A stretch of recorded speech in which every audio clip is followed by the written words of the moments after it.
This high-rising bread is flourless, keto-friendly, and it's made with the nut butter. Let's go!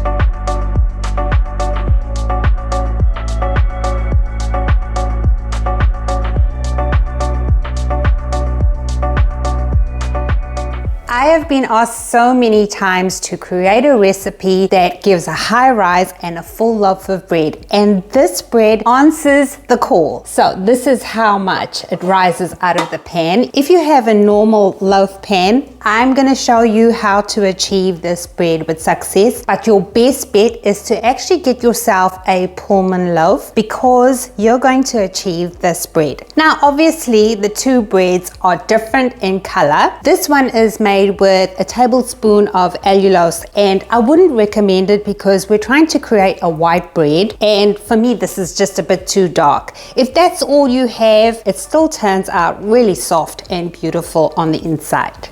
I will leave a link in the description box for the Pullman loaf that I use. And another thing we're going to show you is how this bread toasts, and we're going to give you the settings as well. In this video, we do use whole eggs, and that might make your bread slightly yellow. If you want a white bread, please do use egg whites. The nutritional information and your shopping list is listed in the description box. Let's get into this fabulous recipe now. Firstly, set your oven to 356 degrees Fahrenheit or 180 degrees Celsius and line the top of the rack of your oven with foil if you are using a standard loaf tin. You won't need to add foil to your oven rack if you have a Pullman loaf tin. Speaking of baking tins, do grease and line it and then set aside. You can use tahini if you are allergic to nuts, or if you cannot make your own macadamia butter, you can purchase it. If you want to make your own, you're going to need 370 grams worth of nuts. And by the way, the Ninja Foodie blender takes 45 seconds to grind nuts into a butter. Just saying. Add 1.5 cups of the macadamia butter to a bowl, and that should equate to 350 grams worth.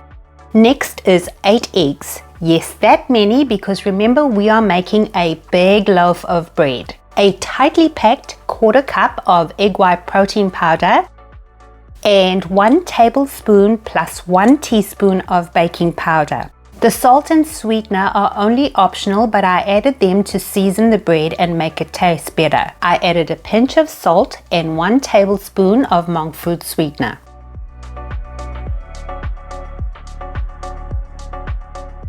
Whisk that together until fully combined, then scrape down the bowl so all the ingredients are incorporated and give it a final whisking. Add all of the batter to your loaf tin and bake for 50 minutes. That's 5-0.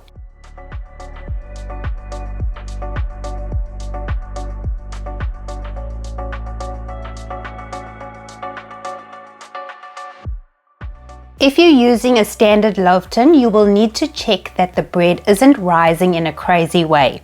I took it out halfway and just smoothed off the side that looked weird and continued baking. And no, it will not deflate. After the 50 minutes are up, remove the foil or cover of your Pullman loaf tin and bake for another 5 to 10 minutes. Switch the oven off. Leave the bread in the oven with the door slightly ajar so it cools down gently, and you want to leave it in there for about 20 minutes. Okay, removing the loaf from the oven, and here is the bread on all sides.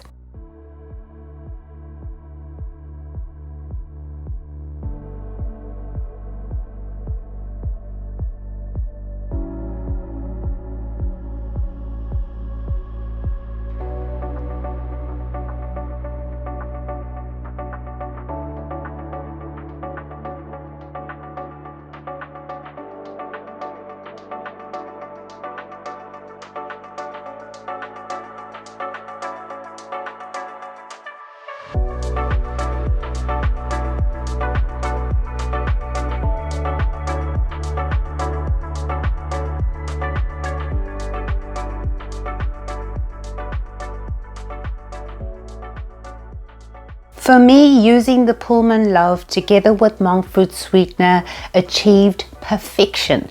But I wanted to give you the option because some of you only use allulose, and I wanted to show you the results, plus a standard loaf tin.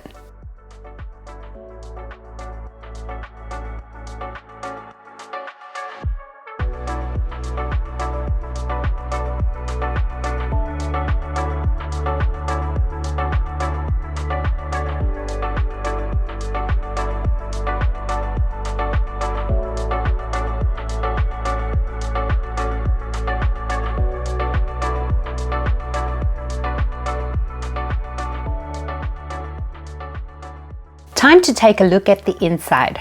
Oh gosh, both loaves are really soft and taste delicious.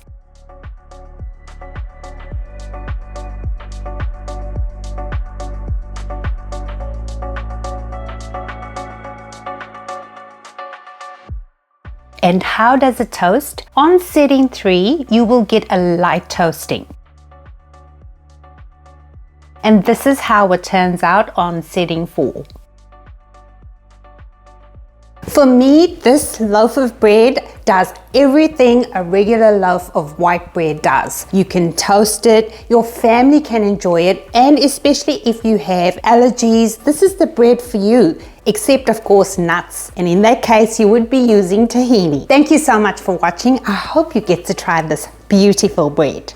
Stay safe and be well.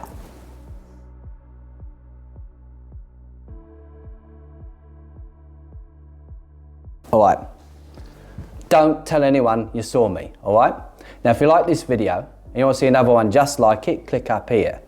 If you haven't subscribed yet, click up here. What are you waiting for?